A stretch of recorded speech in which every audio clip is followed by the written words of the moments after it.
Welcome to the Fantasy Syndicate Podcast with your hosts, Joshua Poniatowski and Alex Taylor. Let's talk football. Hello, and welcome to the Fantasy Syndicate Podcast. My name is Joshua Poniatowski, and with me, Alex Taylor. Yo, what up? Do not forget to like, comment, subscribe. We're doing a JSN jersey giveaway, a signed JSN jersey giveaway. So we appreciate all of you that have been commenting to be entered to win that. Remember, one comment, one entry for each video. Hey, do you think maybe we're like his good luck charm? As soon as we started this promo, it seems like JSN has just been popping off. I think he's been watching. He knows. And I would say that would make us great fantasy football analysts because we were like, you know what? We know this guy's going to be great. Let's get a jersey that fits perfectly with the rest of the season. Now we're going to jinx him, and he's going to break a leg probably next game, but don't say that. Hopefully that doesn't happen. Although the way the thing's been going this year, I mean, I wouldn't be with that injuries, surprised. Yeah, for sure. We're going to do something a little bit fun today to get started. Alex, I am going to ask you to draft a fantasy team. You need to select one quarterback, two wide receivers, two running backs, one tight end, and one flex position player. Okay. But the twist to this is that it needs to be a dumpster fire of a team. All right. Okay. So you need to draft a dumpster fire of a team. From a fantasy perspective, right? Like fantasy perspective, yes. So your goal is to draft the worst fantasy starting team you can think of, but these must be starting players. They can't be wide receiver 4 guys, wide receiver 5s. Right. They need to be within wide receiver 1 and 2 range. Tesla on my team. Right, exactly. You can't be getting wild with the picks. I do have a randomizer in front of me, and I'm gonna have it kind of select a team. You then have to pick the player from that team to fit the role. Remember, it has to be starters, and this is a dumpster fire of a team. Are you ready? Hit me. All right. Randomizer is rolling. Let's see what the team is. Seattle Seahawks. Speaking of the devil, JSN. Seattle Seahawks. Yeah, right. Charbonnet. Okay. Yeah, I think that's fair. If that's who you want to go with. I'm just trying to think if there's anything better. I mean, obviously, not doing JSN, it's got to be someone starter. I mean, maybe AJ Barner, but who knows? He's been playing pretty decent lately. Yeah, I mean, Charbonnet's like end. He's capped. He's just completely capped, it seems like. So, I'll do Charbonnet. So we'll go Sharbs. All right. Well, I'm going to put Sharbs in your running back 2 slot. All right. Okay. Next team is the New Orleans Saints. You got to give me here. Rattler. Thank you. All right. Quarterback Rattler. Got it. Next team, the Cleveland Browns. I guess Judy. Oh, I mean, maybe Isaiah Bond, I guess. I mean, he's their wide receiver. Is he starting? He's like their wide receiver 2. I don't know what the rules are here. I don't know what counts. I'll allow that. I'll tell you what. I'll take Judy as my wide receiver 1 spot. Okay. And then that leaves me open for a wide receiver 2 because I think, for as far as wide receiver 1s go, Judy's not been really producing. Philadelphia Eagles. Philly Eagles. Gosh, where do you want to go with that? I guess maybe in the flex, Davante Smith. All right. Interesting. I mean, well, I guess he would be wide receiver 2. I could use, but maybe I could get worse. You could do that. That's a tough team for sure. I mean, shoot, you could be like AJ Brown because you think he's going to suck the rest of the season, like he has been doing. So he get wild. But he would have been my wide receiver 1 spot, right? Like I think. Yeah, that's true. Yeah, you could still probably have more faith in AJ Brown than Davante Smith. All right. So Davante Smith in your flex. Got it. Los Angeles Rams. Higbee. Okay, Tyler Higbee. That's a great pick. It's a great tight end pick. They also just never throw their tight ends. It's also a McVay thing, but also Stafford. Like they just literally never utilize their tight end. So no shade on Higbee, but you're just not producing. No. They got two wide receivers, 1 running back, and that's their team. Next team is New England Patriots. This is a good one. And I need what? I need a wide receiver. You need a 2, wide receiver 2, and both your running back 1. And a running back 1. Ramondre. Yep, that was a gimme. Yeah. Thank you. If you all are Ramondre owners, I'm sorry. Right now, the only spot that is left is your wide receiver 2 spot. Yes, Minnesota Vikings. Oh, so Addison. I mean, he's a wild card. He's a boomer bust kind of guy. That's not, not terrible. I mean, him and Davante can both possibly get the occasional good games. Yeah, I'm pretty happy with that dumpster fire of a team. Yeah, I would agree. I think you had some solid picks in there. Your overall team is that your QB1 is Spencer Rattler, running back 1 Ramondre, running back 2 Charbonnet, wide receiver 1 Jerry Jeudy, wide receiver 2 Jordan Addison, which is probably better than your wide receiver 1, funny enough. Tight end Tyler Higbee, and then your flex Davante Smith. Yeah, that team doesn't crack 70, you know. That's what we're hoping.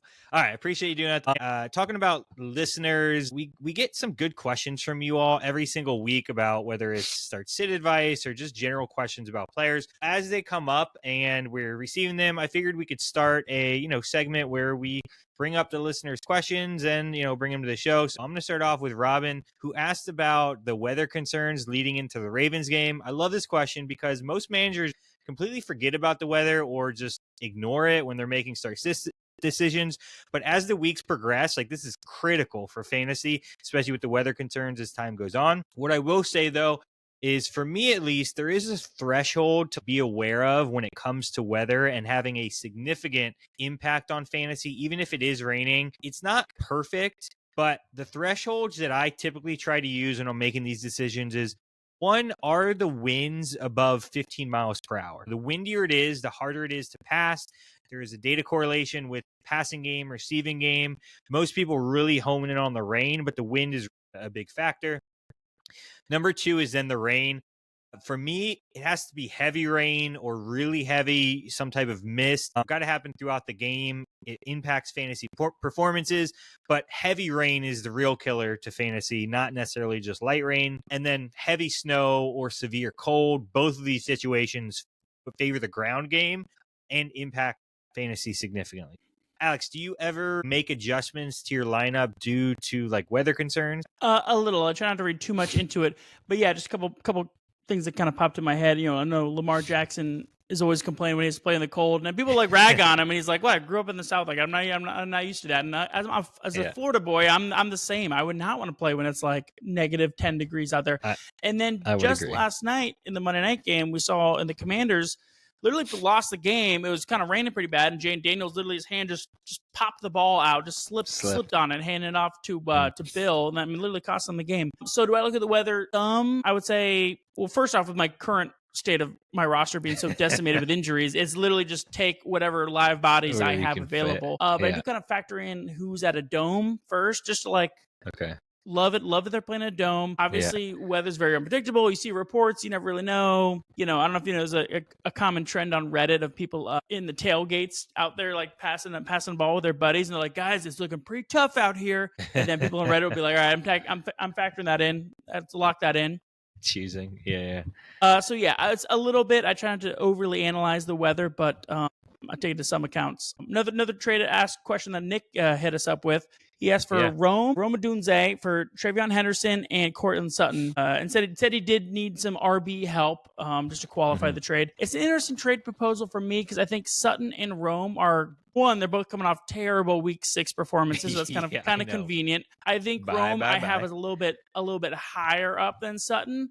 But I do think they're kind of the same tier, kind of that next second wave kind of guys. So close, but a little bit better to Rome. And then I know Henderson has been kind of frustrating all season, but I do think he has at least some upside potential enough that to me I do like the Sutton and the Henderson trade. What do you think, Josh? In that trade, the downgrade, like you said, from Rome to Sutton isn't significant. You're going from wide receiver 6 to maybe wide receiver 11 range, 12 range, but for me, is Henderson going to help your running back room? Personally, if I needed a running back, I'm going to trade for an actual running back, where Henderson is another guy that is going to be pretty much splitting carries with Ramondre. He does not have upside until Ramondre something happens. I feel like if I was trying to get a running back, I would go trade for a running back and not the upside. But if Ramondre something happens and Henderson takes over, I think it's a smash win just to get Henderson on your roster. And if you value that upside, then I think it does make sense. But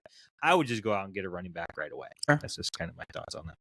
I'm going to do a quick data dump section, data from this past week or these past couple weeks, just information you should know quickly. Travis Hunter just saw his highest route participation of the year at around 87%, but he still only played in 11 personnel sets. Nothing crazy there. Since Braylon Allen has been injured, Breece Hall has seen 90% of the opportunities and 100% of the goal line work. For me, he's a smash buy candidate, and we'll talk about that a little bit later, especially after a bad Denver game. There have been 2 running backs with over 180 rushing yards in a game through the past 6 weeks. Alex, do you know who those 2 running backs are? Are they both Rico? They are both Rico Dowdle. I was gonna say, they both just happened, right? I was the trick question. Yes. Trick question. They're both Rico. I was like, maybe JT. I know JT had a couple good games in there. That's what I was considering. Bijan on Monday night too, Oh God, yeah. Don't tell me about Cardinals, that. I lost me the game. Texted me, you're like, I was up by 50. The Cardinals backfield is all over the place right now. Bam Knight and Michael Carter, essentially they split snaps 50-50. Bam was the lead back. He saw 100% of the opportunities within the 5-yard line, but Trey Benson is a buy candidate in my mind. Don't overpay for him, but you need running back help. A couple weeks, he should come back and should be the guy. This is gross for me to say, but Chase Brown had almost 50% snap share with Samaje Perine. He only had 3 more opportunities. Chase Brown then did to him. I absolutely hate this. Pittsburgh is up next. After that, it's greener pastures, but right now it is not trending up for Chase Brown. It's getting worse. No. Darren Waller ran 78% of the Dolphins' routes, which was the same as Jalen Waddle. Until he proves anybody wrong, he is a perfectly capable streamer due to his usage right now as a tight end position. So, guy keeps finding the end zone. Yes, he does. And if people just say, "Oh, we only had 2 receptions," take advantage of that potentially.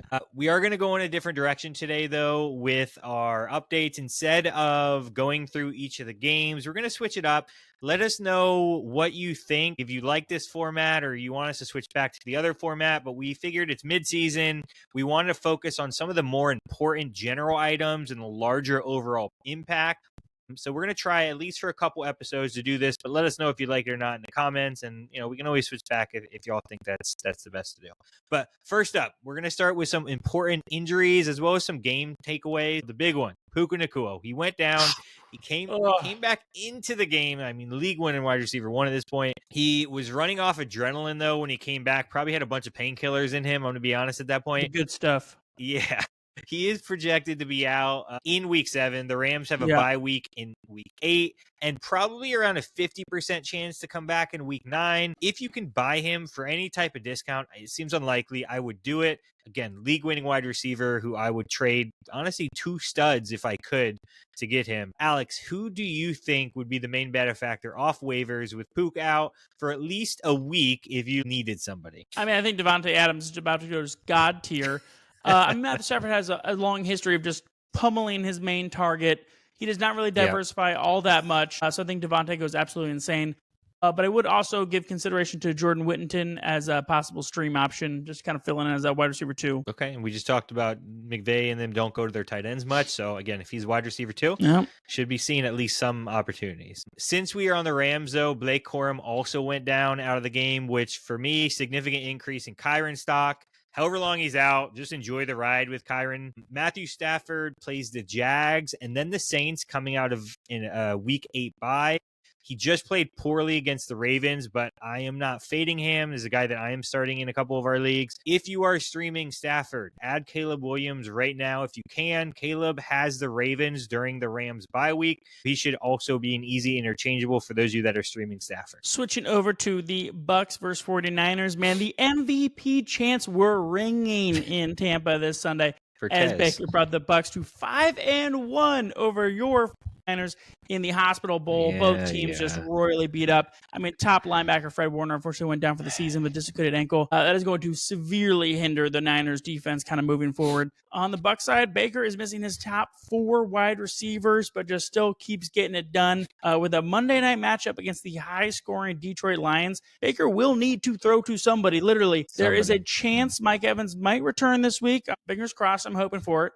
But if not, I think Cade Otton is a smash start, similar to when he feasted last year with Evans and Godwin out. But Josh, assuming Evans doesn't suit up, which Bucs wide receiver would you be most confident in trying to stream? Sterling Shepard, Cameron Jordan, Tez Johnson? Yeah. I would probably pick between Kameron Johnson and Tez Johnson, the Johnson brothers. Johnson and Johnson. Are they related? Who knows? But we know who Sterling Shepard is. We know what we're going to get out of him. But these are two rookies that have the potential for some massive upside. It could even be a boat. But personally, between those two rookies, I'd go with Tez Johnson. I had to go back and pull our rookie data and projections from our spreadsheet. He was the youngest wide receiver to break out in college. He even broke out before Tet. He was actually right before he was 19 years old. Breakout age is important for wide receivers. He was number one in career receiving yards, receptions, and yard after catch efficiency in his senior year. He had 2.6 yards per route run and was above the 2.0 yards per route run threshold, both against man and zone coverage. The downside is his ADOT was under right around 7 yards. So it'll be interesting to see how the Bucs use him, but all the potential in the world is there. And we talked about streamers. On top of all of that, Tampa is playing against Detroit, like you mentioned, next week, who's giving up the number 3 fantasy points a game to wide receivers. He seems like an amazing plug-and-play wide receiver with big upside if you need somebody maybe in a little bit deeper leagues or on bye or all these injuries. I think he's also the lightest weight player in the NFL. He's a tiny little guy, but he plays smart. He just falls down. He's like, yeah, don't hit me, please. Please don't hit me. The Tyler Lockett strategy. I think he's 154. I think of him like a Tank Dell. Probably not longevity career-wise, but a couple fantasy weeks, right? Yeah. We can get out of him. Moving over to Garrett Wilson, he ended up going down with a knee injury, which ended up being a hyperextension. We saw this with Brock Bowers, which impacted his production and caused him to miss multiple games. I expect the same situation with Wilson. The Jets are obviously not in contention. They're probably going to rest their stud wide receiver, and we're probably looking at 2 to 4 weeks, which sucks as a Wilson owner personally. But after the way the Jets have looked last week, is there really anybody you would be willing to add or stream, or are you just out on Jets pass catchers because of the field situation? I mean, I think Mason Taylor is probably the only viable player just because he gets pummeled with a lot of targets. You know, I will give credit. It was against the Broncos defense, which is one of the better units in the NFL. But still, God, Fields is so bad at playing quarterback. Great running back, but a terrible quarterback. Next up, Calvin Ridley also went down with a hamstring injury. It really is just what's going on with wide receivers this year. They like every wide receiver is just falling how apart. about that? I don't want to hear it. All these running backs doing so good. Sorry, you can't predict health. That's a totally different debate. The Titans have gained the fewest yards per game in the NFL. So bad that head coach Brian Callahan got fired. Interim head coach Mike McCoy is a former quarterback himself and coached the Chargers for 3 years. Sub-high win-loss record, but does typically have decent passing offenses wherever he's gone as coordinator or head coach. Josh, do you think Cam Ward and E-Man, Elic Ayomanor, can somehow come out of this mess maybe better off? I mean, I said it last week, the week before, I think. At some point I was saying trade Calvin Ridley for fab dollars. I'm going to say it again. Do not own or start Titans players. Their offense is absolutely terrible. And until we see any type of consistency, I am avoiding all of them like the plague. I think the real question is, when does Cam Ward get benched in that situation? And they just try somebody else. I don't think he does. All right. I mean, we saw it before with other quarterback. Alex, question for you. Do you think it is a coincidence that the new Call of Duty beta dropped on Friday and Kyler Murray was a scratch? Death, taxes, and the Kyler October slump. They just can't be escaped. We knew it was coming. Everyone knew it was coming. The jokes rate themselves. Jacoby Brissett ended up throwing for 320 yards, which Kyler has only broken 300 yards passing in 2 games over the last 30 he has played in. Alex, do you think Jacoby is an upgrade to the pass catchers in Arizona, or what are you thinking there? I think upgrade for Trey McBride, especially in the red zone opportunities. Obviously, Marvin Harrison Jr. also went down. I don't know. A little bit of an upgrade because I was never a big Kyler guy this year. A little bit of an upgrade. Nothing crazy. He's still Jacoby Brissett, but it was funny because after Jacoby was announced as the starter, the Vegas lines improved for McBride's prop bets and for Marvin Harrison Jr. The yardage went up after that. Vegas think there is a little bit of boost, and I guess it makes sense. He's not running as much, right? He's not running around, but the injury news from this game was Marvin Harrison Jr., like Alex mentioned. He went out with a concussion, which led to Trey McBride and the other wide receivers, Zay Jones, Michael Wilson, to benefit from it. I expect Marvin Harrison Jr. potentially miss 1 week, which is normal for wide receivers who get pulled due to, concussions or head injuries. The issue is Arizona also plays Green Bay next week. So I'm personally not willing to risk any waiver guys in my lineup on that. And then they have a bye following week. So Marvin Harrison Jr. probably be back in week 9 after he gets some rest, which might not be a bad. All right, so we are now going to roll over to some just major talking points and just sharing our thoughts on these talking points. Alex, is Rico Dowdle a league-winning running back? Sell high, buy low candidate, or what do you think about this situation if you're a Rico? I'm going to say hold for next 1 or 2 weeks. Yes, Okay. He's been going insane, having just the most rushing yards in the last 2 weeks. Absolutely bonkers. Good for him. It's been fun storyline. He did play Miami and Dallas, who are 1st and 4th in rushing yards given up. So I'm not freaking out about him yet. Coming up next, he does have Jets and Buffalo the next 2 weeks, who are also both in the top 10 for giving up rushing yards. I say ride him right now if you got him, and then maybe try to ship him out after the Buffalo game. I get to sell high expectations. I'm holding him. Dave Canales historically has favored one running back in his scheme. He feeds the beast, and Rico is the beast right now. And I know everybody's saying it was Dallas and it was Miami. Yeah, sure. But every other running back in the NFL has also played them and didn't put up 200 yards. I'm just saying. Well, they've given up some yards. Obviously, they've given up the first and the fourth most yards. They've been giving up yards, not that much. But not running back 1, running back 2 performances, that massive upside. But a lot of people were worried about Chuba Hubbard coming back, which makes sense. I get it. They just paid him a lot of money. It makes sense that he would come back and kind of eat into his playing time. But we saw this literally with Miles Sanders, who got signed to a massive contract with Carolina. Chuba was the hot hand. Chuba ended up taking over. Miles took the back seat to it. I'm thinking we see a repeat of history here. So if you got Rico, I'm holding on to him. I'm riding this bad boy out as long as possible. But I totally get it. It makes sense if you want to sell high on him. Just make sure you get good enough value for it.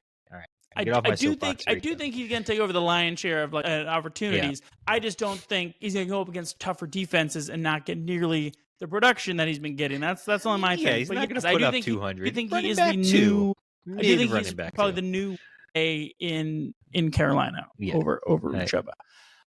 Switch over Saints, and their GM finally came out and said that they won't be trading Kamara. Said, after speaking with him, said he wants to stay there, finish his career there. They just gave him a new deal last year. Josh, what do you think this means for Kamara and Kendre Miller stock? What are you doing with these two that are kind of in a little bit of a mucky muck right now? This was the thing that we were waiting for. There was a couple weeks where the Kamara trade news was massive and nobody was saying anything. The indicator was, well, if nobody's going to say anything, it seems like he's going to be traded. For me right now, though, Kendre Miller isn't anything more than a handcuff, which on the Saints probably isn't worth a whole lot. I'd rather personally have any other handcuff.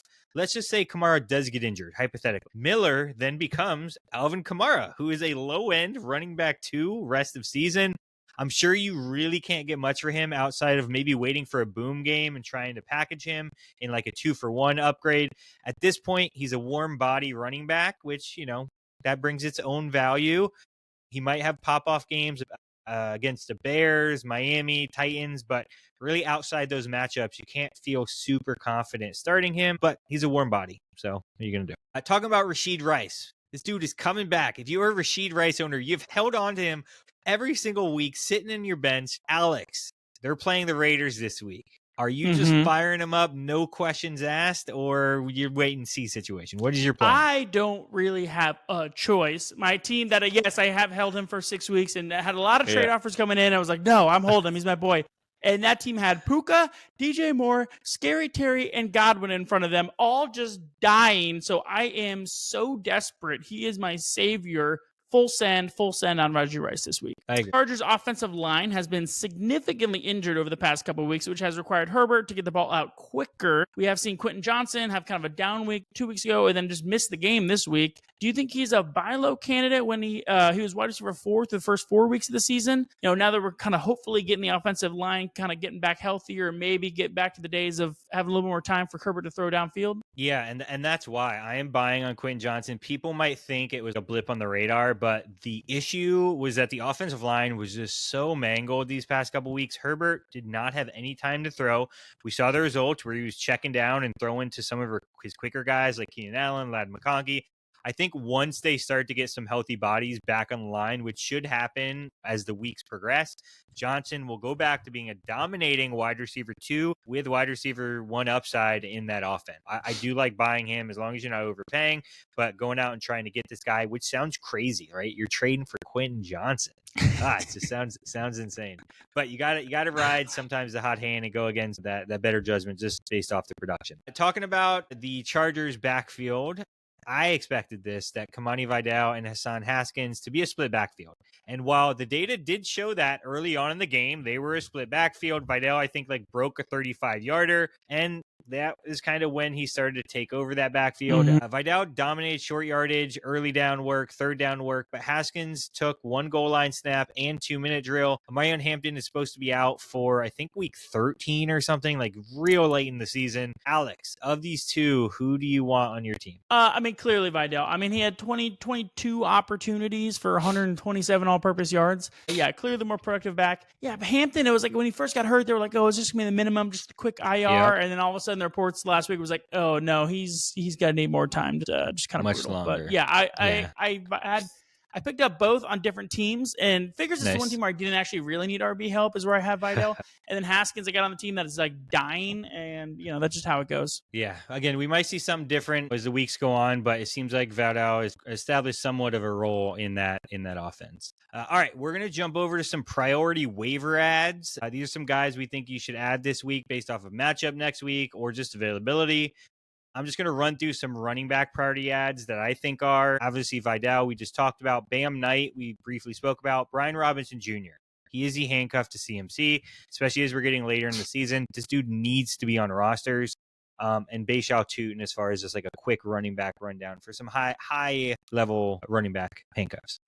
I think Cade Otton is a nice tight end stream this week. Against a high-scoring Lions offense, the Bucs possibly not having their top 4 wide receivers. I think there's going to be a lot more opportunities for him than usual. Luther Burden. Please, dear Lord, roster Luther Burden. I talked about him last week, I think a week before as well. I have him on all my teams. I'm excited for this. He is the best wide receiver stash right now because his role has the potential to be that slot role. DJ Moore just went to the hospital after the game Monday night, so this should open up more opportunities. Yeah, what the heck was that? Crazy. I don't really know what went on with that, but make sure Luther Burden is rostered. If you hold on tight enough for long enough, I think he will end up being the guy. An interesting one for you. Jaxson Dart of for sure. New York Giants, is QB 8 through the weeks of 4 through 6. I don't know what's going on, but the young guy has 50 yards on the ground in all 3 games. I think he warrants a pickup. Yeah, there's a lot of a lot of quarterbacks on bye this week, so could be a nice streamer. Olsen Gadsden, tight end, should be added if you need some tight end help. We know the Chargers want to throw the ball. His usage is slowly being increasing every week. I do like his long-term value as a streamer when needed. It might be hit or miss some weeks, but again, tight end, seeing opportunities on the field. He's their main guy, and that's what you want to look for. Another guy that's really overlooked is Tyler Algier. He's only owned in 35% of leagues. The guy has double-digit opportunities in all but 1 game. Look, Bijan's elite. Obviously, everyone gets that. But Algier is a top handcuff who also kind of offers emergency flex potential. You're getting, if you're desperate, you get 10 opportunities. You never know what's going to happen with those. Yeah. Another tight end. I love my tight ends. Mason Taylor. Alex briefly spoke about him earlier. This guy is terrible against man coverage, but phenomenal against zone. He has the Panthers, Bengals, New England, Falcons, Dolphins, Jags, Saints, who typically run a good amount of zone. You got a good matchups even with Justin Fields, and now Wilson is gone. Tight end streamer if you need him. I'm going running back again. Tajee Spears. Come back from injury, his second game back. He actually saw the majority of snaps over the quote-unquote starter Tony Pollard. And then all of a sudden now they got a new coach taking over, Mike McCoy. So he might just want to shake things up and give Spears the main role. And if he does, obviously that would be very beneficial to his stock. Again, Titans player. I'm staying away. Harold Fannin Jr. should also be added, another tight end. David Njoku went out with an injury. Fannin saw an 85% usage rate because of the injury. He should take over that role. Dylan Gabriel throwing in passes, but either way, tight end landscape, he's got value. He's on the field, and he's looked electric as a rookie, and he's playing all over the field. I like Fannin if you need tight end help. I probably like him of the most, him and Taylor, and then Golston is probably last one. All right, last guy I'm looking at, Kendrick Bourne. Everyone should be looking at him. He just put up back-to-back 100-plus yard outings. We did talk about him last week, so if you didn't pick him up last week, go out and pick him up now. Juwan Jennings mentioned he is playing with a broken ribs. Even with Kittle coming back, if Ricky or Jennings he should be rostered, is all I'm saying. Even with Kittle back, I think Kendrick Bourne should be rostered. I mentioned this earlier, but Caleb Williams, they have a Week 8 matchup versus the Ravens. A lot of players are on bye that week. Add him now. I think it's the Bye-pocalypse in Week 8. Take a quick peek at your waivers a week ahead. That way you're not stuck spending a bunch of fab on players and getting the short end of the stick. All right.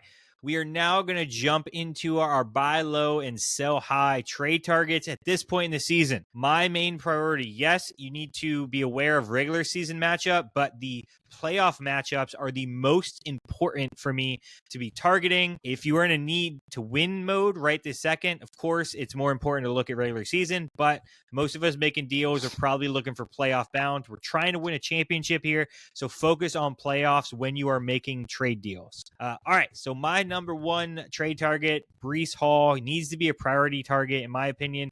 He just came off a terrible game. Everybody is currently out on the Jets. They're out on Justin Fields. This is, I think, your time to buy. His usage cannot be denied with 90% opportunities, 100% goal line work. Right, his contract is coming up. Now that Kamara is not available, he is a top option to be traded to a better team. The Jets moved to 0-6. Even if somehow he stays on the Jets, he has the Panthers and Bengals in the next 2 weeks, then the Dolphins, then the Jags, and the Saints in the fantasy playoffs. Your window will probably be closed after these next 2 weeks to buy him. And then the trade rumors and news, especially of him popping off, it's just going to get crazy. Go out, trade for Breece Hall, and get him if you can. He did just have his season high in snaps and rushing attempts. So, yeah, I do like Breece Hall's value. One guy I'm kind of interested about is T. Higgins. I think he might be able to get back on track. Now, listen, this was the first game of the Joe Flacco Cincinnati Bengals era, and look, I get it was a little rocky, but even so, Higgins had a season high in catches and yards, albeit both were still relatively low, but it was a season high, can't be denied. But it was against the Packers defense that's given up the fifth fewest total yards per game in the NFL. I get that, they kind of blew it in the tie against the Cowboys, and they've had the Packers started really hot. We all got excited, and then they kind of cooled a little bit, but they still have given up the fifth fewest yards. So put some respect on it. And Flacco had 5 days to get ready. So I just think it was a clear step in the right direction. I'm not saying he's there yet. I just think if you can get him for dirt cheap and he's possibly becomes respectable again, there's good value there. Okay. I want to see a T. Higgins trade in our league. All right, you better go get him. I actually did trade for T. Higgins last week. Thank you very much. I gave up Travis Kelce for him. I had Tyler Warren, so I didn't really need Kelce. Need tight end. So yeah, it worked out pretty good. I had to start Higgins. It was fine. Might be some foreshadowing there. Some other guys I think you should buy low on is Josh Allen, Lamar Jackson, Derrick Henry, James Cook, which again sounds crazy. How am I going to buy low on these guys? These players are all on bye weeks this week, and if an owner is 0-6, 1-4, or 2-4, they're going to be very desperate to win football games. And I would be targeting these owners in my league. If they have these guys, even better. They might not be able to spare another week without their studs, so you might be able to get a deal done on an elite asset. I did send some offers for a guy in my league, offering Hurts for maybe Allen in that situation. So, you can upgrade at quarterback, maybe, have them downgrade a little bit to make a move. Yeah, and after James Cook, a really hot start, he just had back-to-back single-point games. What's going on there? Yeah, so that's another great that Buffalo Bills offense is kind of a little chilly right now. Yeah, that's all right. We'll bounce back. Josh Allen's always a stud. So is Lamar. And again, Lamar's been injured, got a bye week. You need to get these guys if you can. But sell high guys. So Travis Kelce, Alex actually mentioned him, is a sell high candidate for me now.